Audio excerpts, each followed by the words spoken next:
Merci Blandine Lecalec d'être là ce soir. Je vous remercie. Voilà, donc c'est votre second roman qui est paru chez Stock comme le premier. Le premier s'appelait Une pièce montée, c'était plutôt une chronique de la vie bourgeoise provinciale autour d'un mariage. Et là, c'est un tout autre genre, on va en parler, la balade de Lilaka. Nous avons été nombreux dans cette librairie à avoir pour votre livre un vrai coup de cœur. Voilà, parce que c'est un roman qui tranche dans la rentrée littéraire, qui a un ton tout à fait singulier, qui renoue avec un certain genre littéraire qui n'est pas toujours totalement en vogue, en tout cas qui n'est pas tout à fait le standard actuel de la littérature française. Donc ça nous a beaucoup plu. Et voilà, j'aimerais donc qu'on puisse aborder un peu ensemble ce livre. Alors, la première question que j'ai envie de vous poser, vous avez d'abord publié naguère une étude sur la romantique, puisque vous êtes latiniste. Oui. Voilà. On a des rayons de langues anciennes formidables ici, donc vous pourrez vous y retrouver comme chez vous.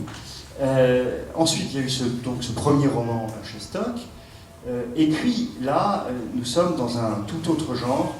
On peut dire que c'est le genre du roman d'anticipation. En tout cas, c'est comme ça que beaucoup l'ont lu, que moi je l'ai reçu en premier lieu.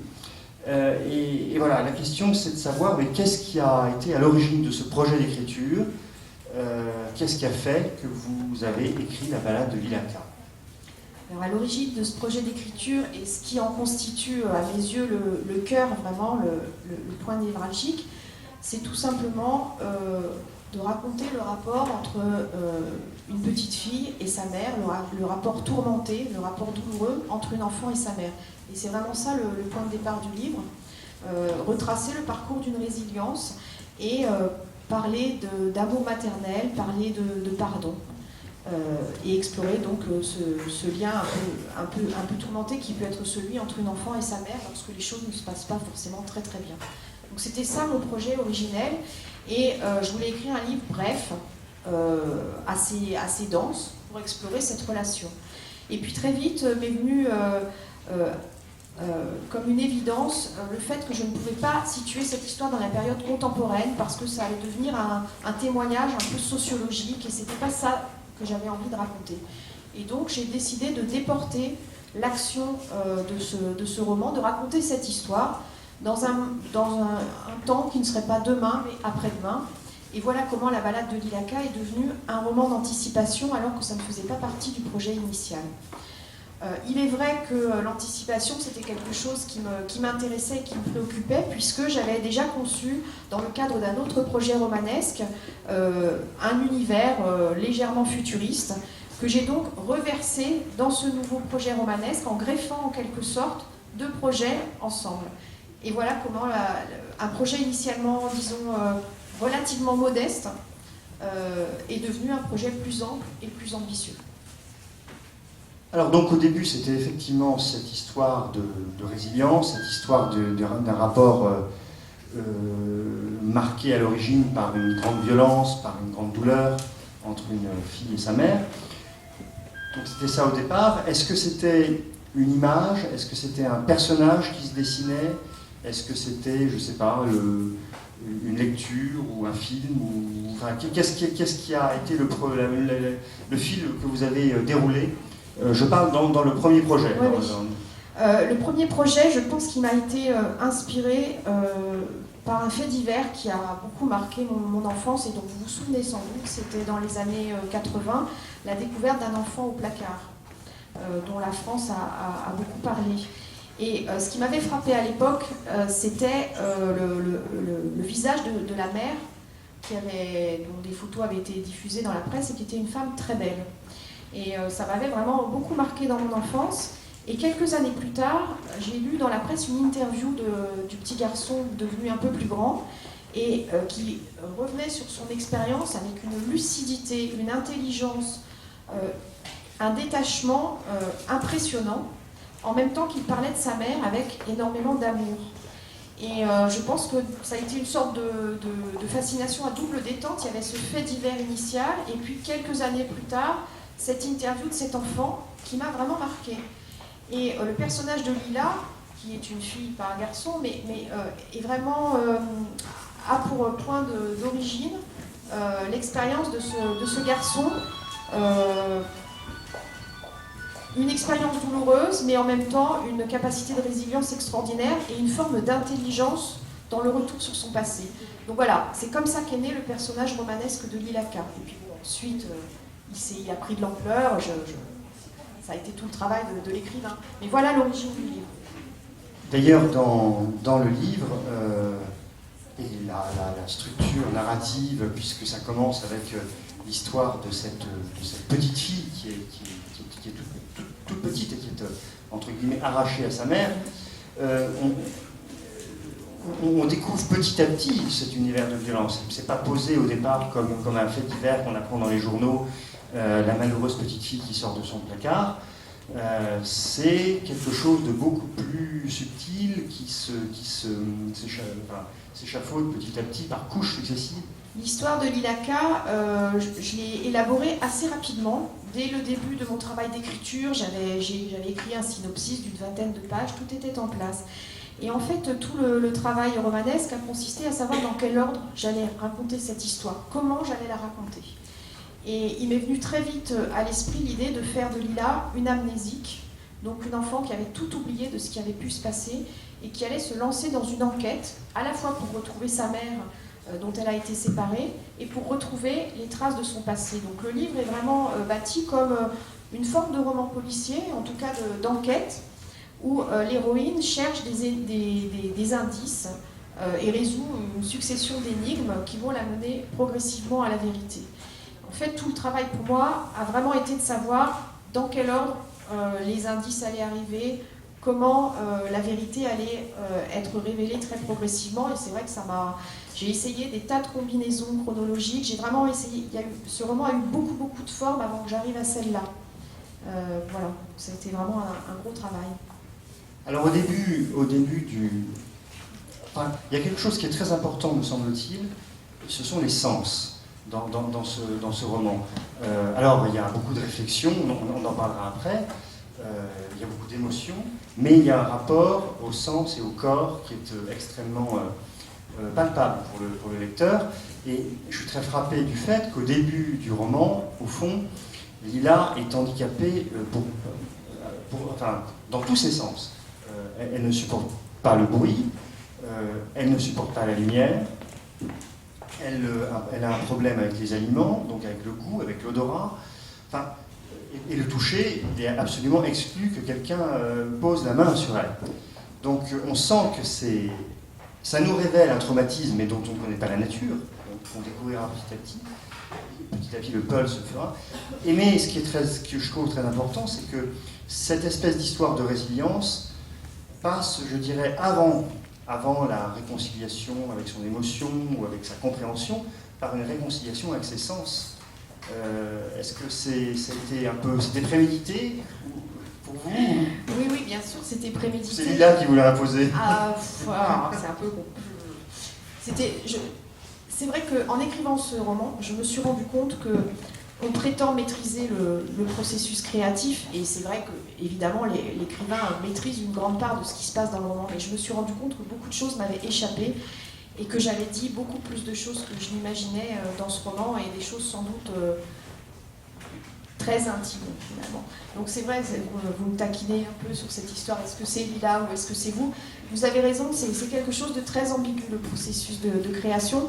J'ai l'impression d'avoir été celle la grande ordonnatrice de ce roman, mais je me rends compte que beaucoup de choses se sont dites malgré moi.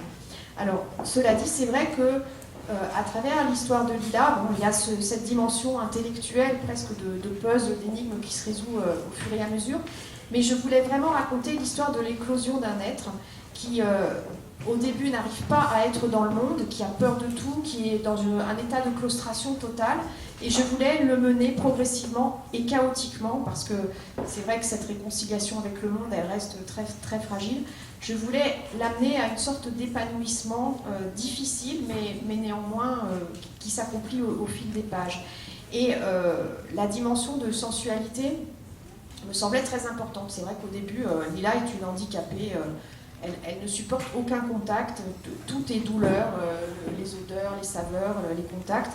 Et puis par le biais de quelques médiateurs, un livre, un chat, un peu mystérieux, elle va peu à peu apprivoiser la notion de contact et devenir capable d'amour, capable d'émotion et s'ouvrir au monde.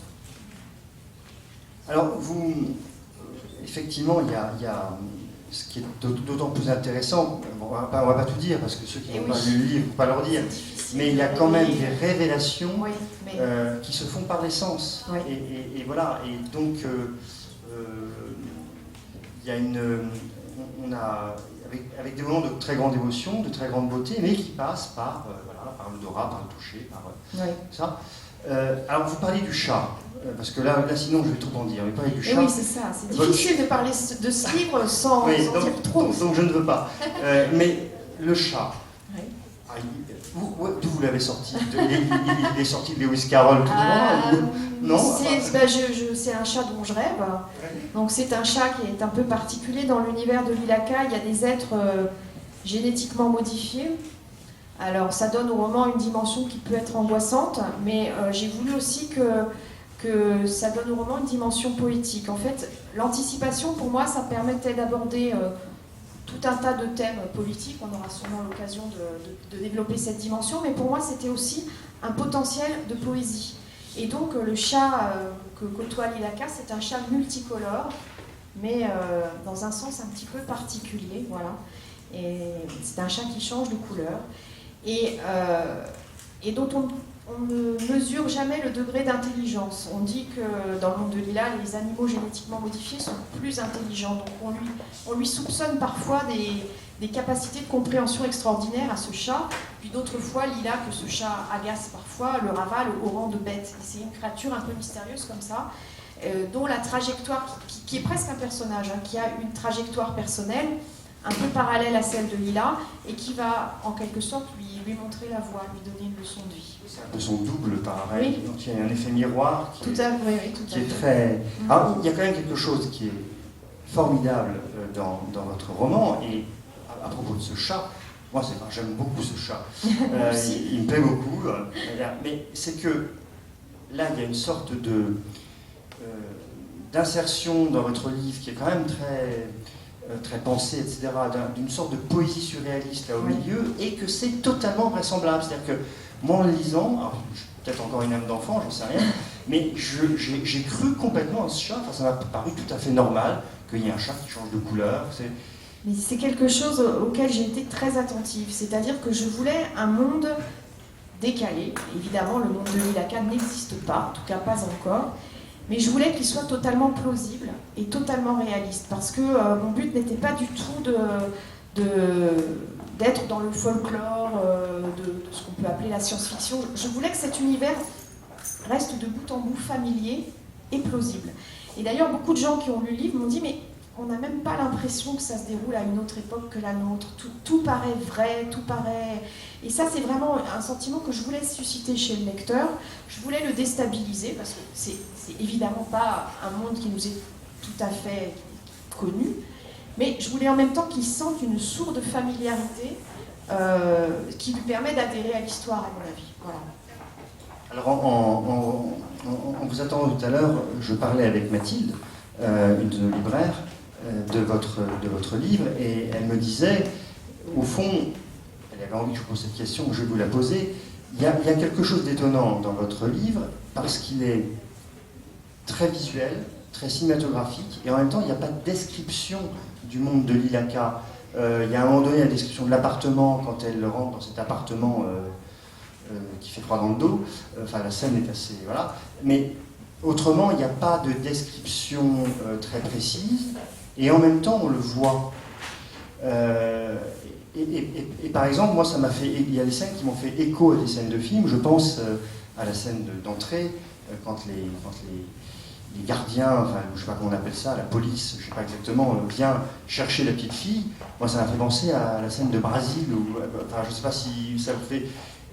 Alors, il y a un rapport avec le cinéma, quelque part, dans ce film, dans ce roman. On me l'a souvent dit, mais je ne le fais pas exprès. Alors, ce qui est vrai, c'est que je pense que le cinéma influence mon univers intellectuel, l'a influencé et l'influence au moins autant que mes lectures. J'adore le cinéma, je vois beaucoup de films, et je pense que je ne peux pas nier que sans doute ça doit influencer ma façon d'écrire. Alors, Brésil, c'est évident que cette scène fait écho à Brésil, et pourtant j'y avais pas pensé. Mais bon, c'est un film culte, donc il y a vraiment eu un travail de l'inconscient qui a présidé à l'écriture de ce film, et je me rends compte de références qui ont sans doute joué sans que j'en ai conscience. Et pour ce qui est du peu de description, ça c'est tout à fait volontaire, c'est-à-dire que j'ai essayé, pour raconter une histoire qui est assez ample et qui est assez chargée, entre guillemets, d'alléger mon texte de tout ce qui ne me semblait pas essentiel à la progression de cette histoire et aux émotions que je voulais créer. Donc j'ai essayé d'aller vers le plus de sobriété possible et d'épurer mon écriture, de la rendre aussi simple, aussi sobre que possible.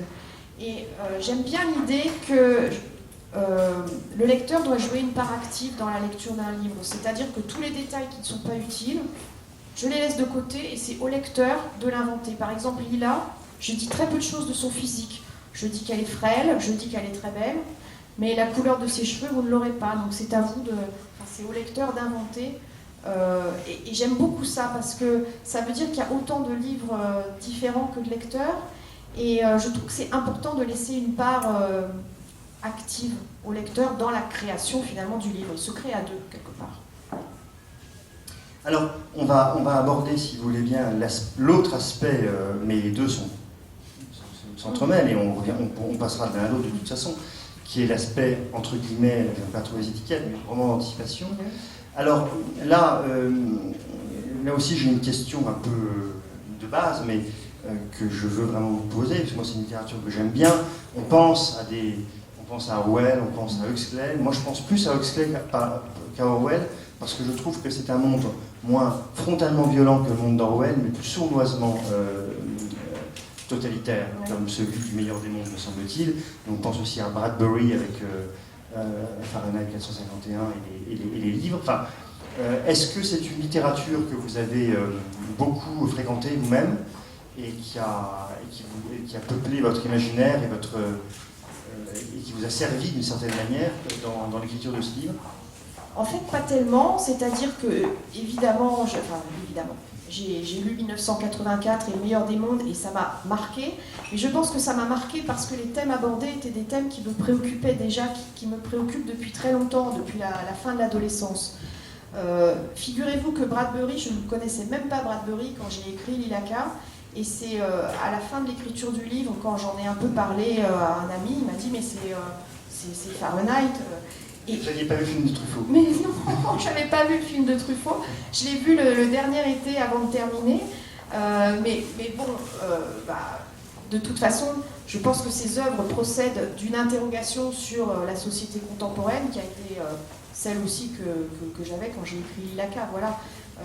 Sans doute, ces œuvres, elles procèdent d'une interrogation sur la censure, le sort de l'écrit, la diffusion des idées, et voilà. Donc, la filiation avec Orwell et Huxley, elle est évidente et évidemment je la revendique, mais je ne suis pas spécialement marquée par la littérature de science-fiction, j'en ai pas lu énormément et non, on peut pas vraiment dire ça. D'accord. Alors, le fait est que vous écrivez d'une certaine manière un roman d'anticipation. D'ailleurs, on n'apprend que relativement tard, je ne sais plus exactement quand, qu'on est en 2000, je sais combien, j'ai des portées de 100 ans, voilà, tout simplement. Donc je joue au début du roman, bon, c'est un peu dommage de le révéler, mais c'est difficile de faire autrement, mais sur les années, je dis en 89, en 90, et évidemment on s'imagine qu'il s'agit du XXe siècle et puis on se rend compte qu'il s'agit du XXIe. Donc on apprend plus tard. On apprend, moi ça m'a vraiment traumatisé, que les plans du chasse-pline ont été arrachés en 2054. Et oui.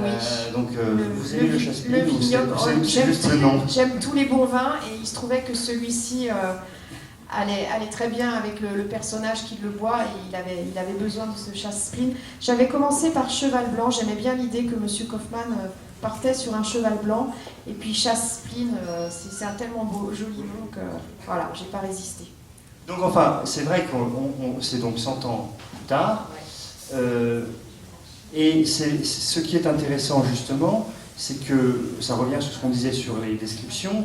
C'est pas un monde futuriste avec des gadgets, voilà. C'est un monde qui ressemble beaucoup au nôtre. Et tant qu'on n'a pas la date, on n'a absolument pas du tout l'impression qu'on est dans le futur. Et petit à petit, là aussi, le puzzle se met en place. Alors on a des indices bizarres au début. Et les premiers indices qu'on a, enfin je trouve, c'est alors l'intervention des forces de l'ordre, entre guillemets, pour arracher la fille à la mer, paraît quand même un peu brutal. Oui, mais enfin, ça doit se faire comme ça aujourd'hui. Oui. Ça ne doit pas se faire de je manière crois que très dans différente. certaines circonstances, oui. Alors c'est vrai qu'une des premières choses qui frappe, c'est une sorte de, je ne sais pas comment quel est le bon mot, d'hygiénisme, de culte du bien-être imposé à cette petite fille. Ça c'est déjà le premier aspect. Une société où le culte du confort, de l'absence totale de douleur, d'une consommation facile de tout est la règle. Ça, c'est la première chose qui apparaît. C'est quelque chose qui vous fait peur, que vous constatez maintenant, dont vous avez l'impression que ça peut se développer en mal. Oui, dans le monde de l'ILACA, donc je le disais tout à l'heure, je n'ai fait que pousser à leur extrême des tendances qui se dessinent dans le monde actuel. Et c'est vrai qu'on est les champions de la consommation de psychotropes et d'anxiolytiques parce qu'il y a une forme de refus absolu de la douleur et de refuge dans des paradis chimiques. Le monde de l'ILACA, c'est un monde où le principe de précaution a triomphé et où donc on se protège de tout. Et moi, je n'ai pas de leçon à donner. Le livre ne donne aucune leçon. Dans le livre, il y a deux modèles de société. Donc, il y a une zone protégée qui s'appelle la zone intramuros, qui est le cœur d'une ville opulente, d'une métropole très riche, où on voit que le bien-être des gens est vraiment pris en charge. Donc il y a une politique de santé publique très, très précautionneuse. Les gens vivent dans un confort matériel absolu et sous le regard de caméras destinées à éradiquer toute forme de violence, toute forme de délinquance et de criminalité. Donc ces gens sont à la fois très heureux, en tout cas vivent dans un grand confort, mais très surveillés. Et puis il y a l'autre modèle qui est celui de ce que j'appelle la zone, qui est au-delà du secteur intramuros, où c'est la crasse, c'est la violence, c'est l'insécurité, mais où il y a moins de caméras et donc une forme de liberté. Et finalement, la société dans laquelle vit Lila, tout comme Lila elle-même, va osciller entre ces deux modèles qui lui sont proposés, en se disant « Ah, c'est quand même bien intramuros, ah, mais quand même dans la zone, il y a des choses qui sont possibles, et il y a une aventure possible qui n'est pas possible intramuros. » Et cette ambiguïté, cette ambivalence, cette oscillation entre deux modèles, je pense que c'est celle qu'on ressent tous, nous, actuellement, dans notre monde contemporain. On aspire tous à être protégés. On a envie que l'État se soucie d'améliorer notre alimentation, qui se soucie de la santé des gens, qui se soucie de réguler la vitesse sur les autoroutes, qui se soucie d'éradiquer la délinquance. On en a tous envie. Mais on perçoit bien aussi ce qu'on risque de perdre à être trop surveillé et à être trop contrôlé. Et finalement, je pense qu'on est à un moment où on prend conscience de ça, avec tout le débat sur la vidéosurveillance, etc. On prend conscience du risque potentiel pour nos libertés, mais en même temps, on aspire à cette protection. Et on n'arrive pas à résoudre cette équation quelque part. Donc moi, j'éprouve une forme d'ambiguïté à l'égard de ça, et j'ai aucune leçon à donner à qui que ce soit. Je montre juste dans le monde de Lila le triomphe du modèle sécuritaire face à la persistance d'un modèle, disons, qui ressemblerait plus à notre société contemporaine, et les gens ne savent pas choisir. Il y a cette tension entre deux options, Et les gens ont du mal à choisir. Certains optent pour l'un, certains optent pour l'autre. On sent qu'il y a une grande tension au sein de cette société. Moi, je ne tranche pas. Alors, je parlais de l'hygiénisme, mais il y a à la fois dans cette société ce principe de précaution par rapport à la maladie, au bien-être, etc. Et en même temps, une sorte de principe de précaution aussi par rapport à la nocivité des idées, de la réflexion. Et le livre est évidemment un objet emblématique au confluent de ces deux peurs, puisque on manipule les livres avec des gants, parce que ça peut rendre malade, donc j'aurais peut-être dû, pour les besoins de la scénarisation, venir avec des gants pour toucher votre livre. Et puis en même temps, ces livres, effectivement, sont interdits, alors pas interdits, en tout cas largement non conseillés, parce qu'ils permettent justement une évasion, une liberté, une réflexion. Là aussi, alors là pour le coup, moi ça m'a fait penser aux prévisions les plus pessimistes de Tocqueville dans La démocratie en Amérique, c'est-à-dire ce système où finalement les hommes cherchent leur confort, cherchent leur bien-être, et qu'il y a une sorte de puissance tutélaire, si j'emploie ce terme, qui va leur ôter même la peine de penser. C'est un peu ça que vous décrivez. C'est une société où finalement, ne lisez plus, c'est pas la peine, quoi. Il faut... C'est pas tout à fait ça, parce que dans le monde de Lila, on a le droit de lire. Simplement, on considère que certaines idées n'ont pas le droit de s'exprimer. Et là encore, je n'ai fait que pousser à l'extrême de la logique une tendance qui me semble se dessiner à notre période contemporaine, qui est la censure. De plus en plus, alors au nom de principes très très respectables, hein, c'est très bien de lutter contre les discriminations, contre les insultes à caractère sexiste ou je ne sais quoi. Mais il me semble qu'on est en train de peut-être se tromper de combat lorsqu'on commence à falsifier des photos d'écrivains en effaçant la cigarette parce que c'est pas politiquement correct. Lorsqu'on enlève la pipe de Jacques Tati sur une affiche diffusée dans le métro, il me semble que là, on est en train de glisser vers quelque chose de dangereux qui est la confusion entre la représentation d'une action qui est considérée soit comme délictueuse, soit comme néfaste pour la santé, hein, comme l'action de fumer. On confond la représentation de cette action avec une incitation. Et en fait, là, il y a quelque chose qui me semble dangereux. Et je suis désolée, on est entré dans une période de censure. Moi, il y a une journaliste qui m'a dit récemment, on ne peut plus dans mon magazine représenter un portrait de quelqu'un en train de fumer. C'est interdit. Ça ne passe plus. Et donc, dans le monde de Lila, eh bien voilà, les interdits se sont multipliés et on a le droit de lire, au contraire, on est même incité à lire sur support électronique. Mais tout ça est soumis à une censure et donc il y a une forme de reprise en compte de toutes les œuvres antérieures qui sont expurgées. On les numérise et on enlève tous les passages qui sont susceptibles justement de choquer ou de véhiculer des représentations d'actions considérées comme délictueuses. Et donc Lila va être engagée dans une bibliothèque, la grande bibliothèque, pour procéder justement à la censure des écrits. Vous voyez, un livre comme Lolita de Nabokov, je pense qu'aujourd'hui, on n'arriverait peut-être plus à le publier. Et donc, ça pose quand même des questions cruciales sur comment on va pouvoir penser, comment on va pouvoir créer à l'avenir, comment on va pouvoir s'exprimer, s'il y a tout un tas de thèmes qu'on n'a plus le droit d'aborder parce que ça devient presque trop dangereux sur le plan juridique. Pour moi, c'est ça le cœur, en fait, du problème que j'ai voulu exprimer dans la balade de Lila Khan. Alors ça se sent très, très fortement. Ce qui est intéressant aussi, c'est que finalement ce roman de la résilience avec ce roman, on va dire, d'anticipation politique et sociale, se rejoignent pour ne faire qu'un, et c'est là où je pense que le pari est réussi, parce qu'au fond, Lila, elle va réussir à la fois à mener à bien ce processus de résilience et à desserrer l'étau de cette société de surveillance, on va dire, en passant par des brèches. Et en fait, ce que vous dites dans ce roman, c'est que pour retrouver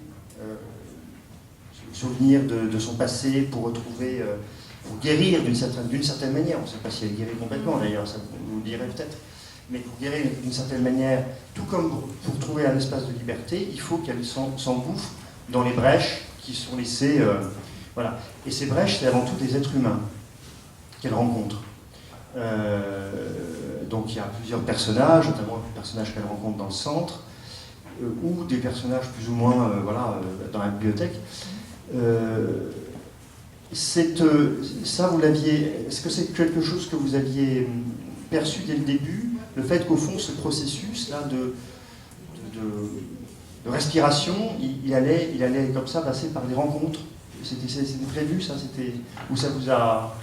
Non, bien sûr, c'était prévu. Alors, les personnages ont un petit peu évolué, mais disons que tous les personnages que rencontre Lila, ils avaient déjà, oui, dès le départ, ils étaient prévus. Alors, je ne sais pas si on en parle allons-y un petit peu en détail, mais on peut en parler. Disons que l'objet de la balade de Lilaka, c'était effectivement que l'éclosion, la résilience allait passer par le biais, donc, comme vous l'avez dit, de rencontres avec des personnages qui chacun aussi ont leur histoire et dont je raconte l'histoire un peu parallèlement à celle de Lila et dont les parcours vont déclencher chez elle des réactions qui vont l'aider dans sa propre prise de conscience du monde et dans son évolution vers quelque chose qui ressemble à un épanouissement.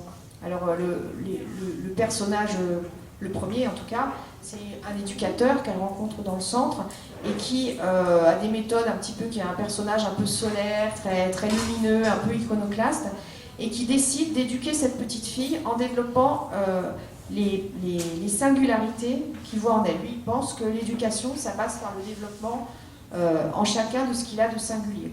Et donc Lila est déjà un personnage assez bizarre, assez singulier, il va s'employer à la rendre encore plus bizarre, c'est même ce qu'elle dit. Et puis ce personnage disparaît assez vite et entre en scène un second éducateur qui lui représente le versant opposé de l'éducation et pour qui éduquer un être, c'est avant tout lui apprendre le conformisme. C'est-à-dire, c'est à lui apprendre à faire comme tout le monde, à maîtriser les règles qui ont cours dans la société. Et donc l'éducation consiste pour lui à gommer tout ce qui fait de nous des êtres singuliers et originaux pour au contraire nous apprendre les règles communes à tous. Comme il dit à Lila, je vais te rendre banal. Et Lila, qui est très intelligente, va faire son miel avec ces deux enseignements et elle va apprendre à être conforme en surface tout en continuant de façon occulte, de façon clandestine à cultiver sa différence. C'est un vrai traité de résistance, ça, parce que il y a quand même comment arriver justement à garder une singularité, si ce n'est qu'en la masquant pour qu'elle ne soit pas interdite frontalement. Enfin, mais si vous voulez, dans mon esprit, le personnage de Lila, il est évidemment à la fois totalement... c'est une vraie héroïne de roman parce qu'on n'en rencontre pas trop souvent. On n'en rencontre pas à tous les coins de rue des personnages comme ça. Donc, j'ai voulu un personnage totalement singulier et étrange et voilà. Et en même temps, je crois qu'elle a quelque chose d'universel parce que sa peur du monde, c'est sans doute celle que chacun d'entre nous peut parfois éprouver face à la vie, qui est quand même qu'il faut affronter, qu'il faut prendre à bras le corps. Et les solutions qu'elle va trouver pour s'en sortir, je crois que c'est vraiment la clé, c'est-à-dire que c'est une espèce de savant mélange entre l'acceptation pas très enthousiasmante peut-être de sa propre banalité, la soumission aux règles communes, et puis la conscience quand même qu'en chacun de nous il y a quelque chose de singulier et qu'il faut quand même que cette flamme soit entretenue. Donc je pense que le parcours de Lila, de ce point de vue-là, il a quelque chose qui peut être considéré comme universel, au-delà de la singularité de l'histoire. Et puis, alors je parlais de brèche tout à l'heure, il y a ces rencontres qui sont très importantes, et puis je dirais qu'il y a quasiment la géographie, c'est-à-dire il y a cet endroit où avec son premier éducateur, elle peut finalement parler relativement librement parce que elle dit c'est un endroit pourri, mais c'est justement parce qu'il est pourri que les caméras ne marchent pas, etc. Et donc qu'il y a un espace de liberté.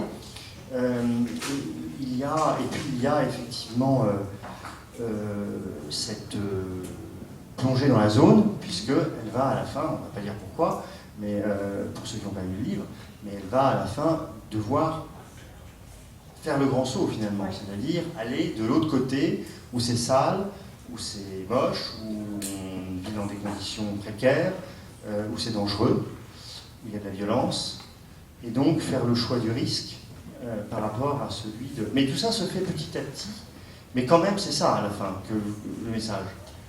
Alors, il n'y a pas vraiment de message. Enfin, le message, l'aboutissement de sa quête en tout cas. Mais oui, en fait, vraiment, l'idée c'est donc l'éclosion personnelle et sensuelle, vous en parliez tout à l'heure d'un personnage, mais c'est aussi l'éclosion intellectuelle, de quelqu'un qui au départ est vraiment confiné dans une bulle très étriquée, et puis qui va prendre conscience peu à peu du monde et de sa complexité.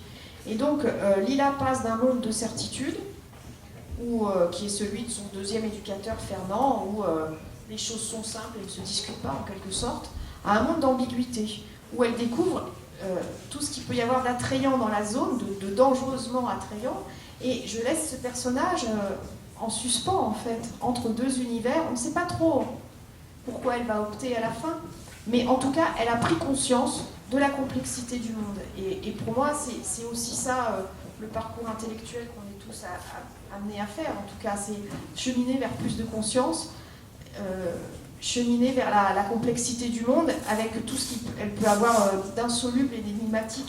Et c'est pour ça que je tiens à dire que je ne donne pas de message. C'est-à-dire que les ambiguïtés que les personnages de ce roman éprouvent à l'égard du système qui est en place, je pense qu'elles sont présentes en chacun de nous. On a des aspirations contradictoires. Et le problème vient qu'on ne sait pas forcément choisir et dans quelle direction aller. Donc c'est un peu ça le monde de Lila. C'est une ouverture vers des possibles, et après, à chacun des personnages de choisir. D'ailleurs, le deuxième éducateur, Fernand, si je me Oui.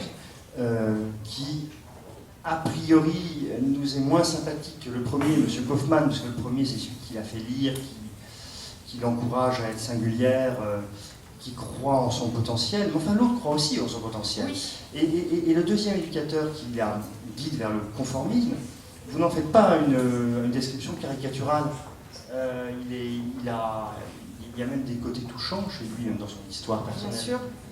Alors, je tenais beaucoup à ce qu'il y a une forme d'ambiguïté dans tous les personnages. C'est-à-dire que M. Kaufmann, vous avez raison de dire que c'est un personnage extrêmement séduisant et globalement positif.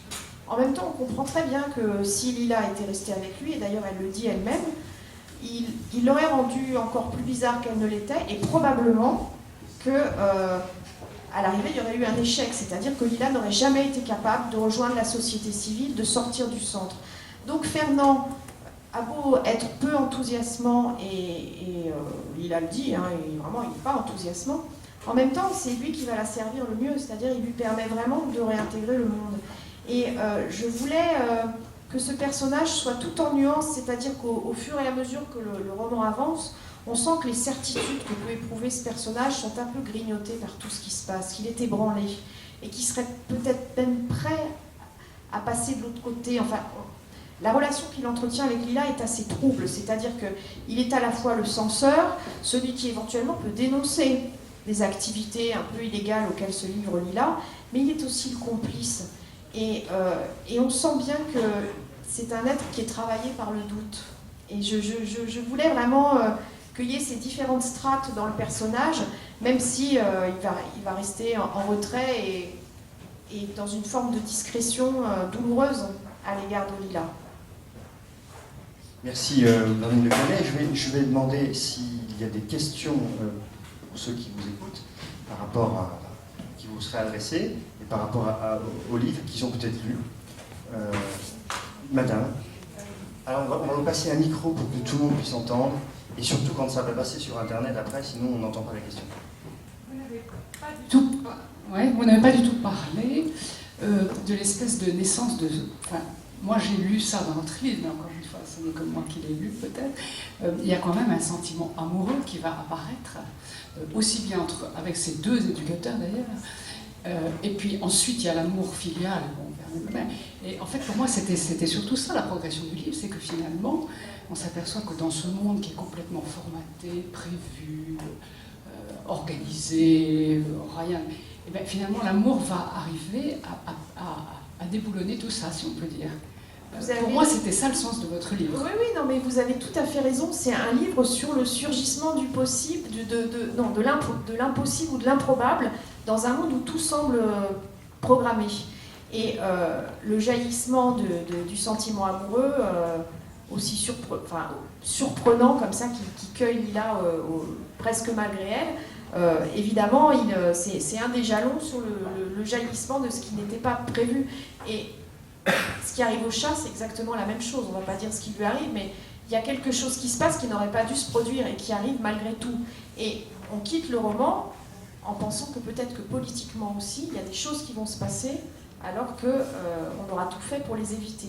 Donc vous avez raison de dire que c'est un roman sur la résilience, c'est-à-dire c'est un roman sur des choses qui se produisent alors que personne ne pensait qu'elles pourraient se produire.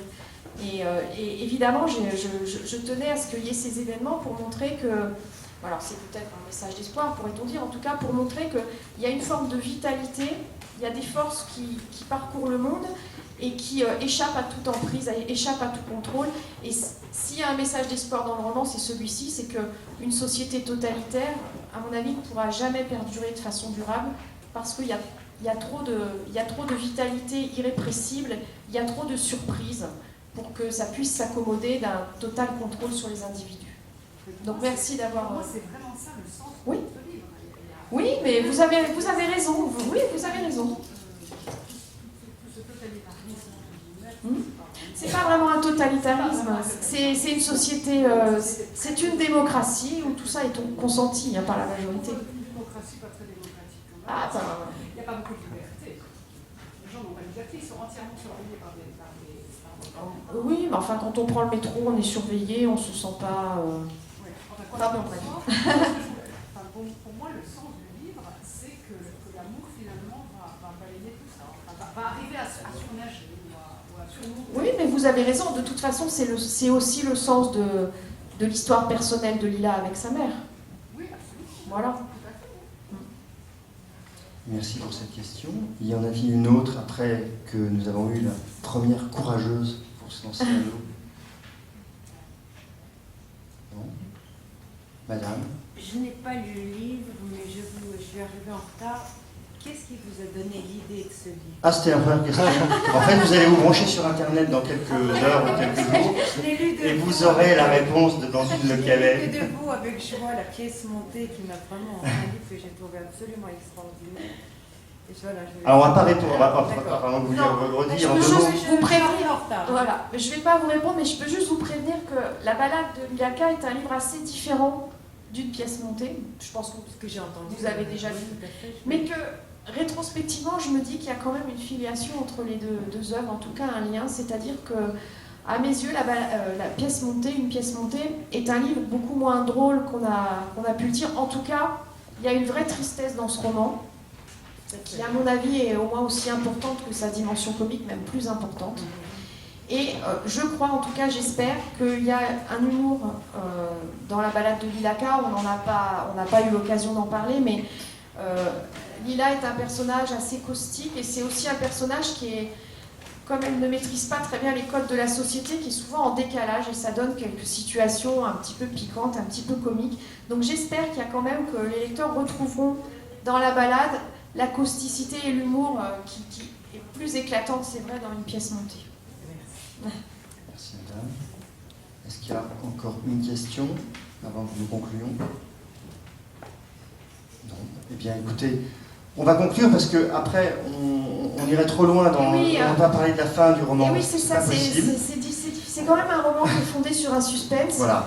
Et donc trop en dire, c'est déflorer le parcours. Voilà. C'est Alors dommage. donc merci et bravo à Blandine Le Calais c'est moi pour qui vous son remercie. livre La balade de Lilaka chez Stock.